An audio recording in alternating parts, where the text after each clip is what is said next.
2026 ಸಂವಿಧಾನ ದಿನವಾಗಿದೆ. ಮೊದಲಿಗೆ ತಮ್ಮೆಲ್ಲರಿಗೂ ಸಂವಿಧಾನ ದಿನದ ಶುಭಾಶಯಗಳು.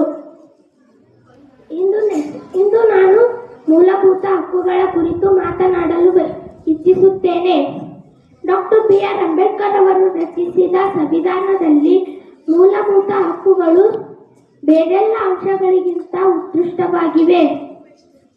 ಪ್ರತಿಯೊಬ್ಬ ಭಾರತೀಯ ಪ್ರಜೆಯು ಶಾಂತಿ, ನೆಮ್ಮದಿಯಿಂದ ಸ್ವತಂತ್ರವಾಗಿ ಬದುಕಲು ಸಹಕಾರಿಯಾದ ಮಾನವೀಯ ಹಕ್ಕುಗಳನ್ನು ಮೂಲಭೂತ ಹಕ್ಕುಗಳು ಎನ್ನುವರು. ಒಟ್ಟು 6 ಮೂಲಭೂತ ಹಕ್ಕುಗಳಿವೆ. ಇವು ಪ್ರಜಾಪ್ರಭುತ್ವ ವ್ಯವಸ್ಥೆಯನ್ನು ಎತ್ತಿ ಹಿಡಿಯುತ್ತವೆ. ಪ್ರತಿಯೊಬ್ಬ ವ್ಯಕ್ತಿಯ ಗೌರವ, ಘನತೆಯನ್ನು ಎತ್ತಿ ಹಿಡಿಯುತ್ತವೆ.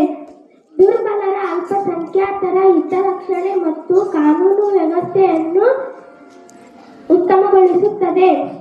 ಪ್ರತಿಯೊಂದು ಮೂಲಭೂತ ಹಕ್ಕಿನ ಕುರಿತು ವಿಸ್ತಾರವಾಗಿ ಈಗ ನನ್ನ ಸಹೋದರ ಸಹೋದರಿಯರಿಂದ ತಿಳಿಯೋಣ.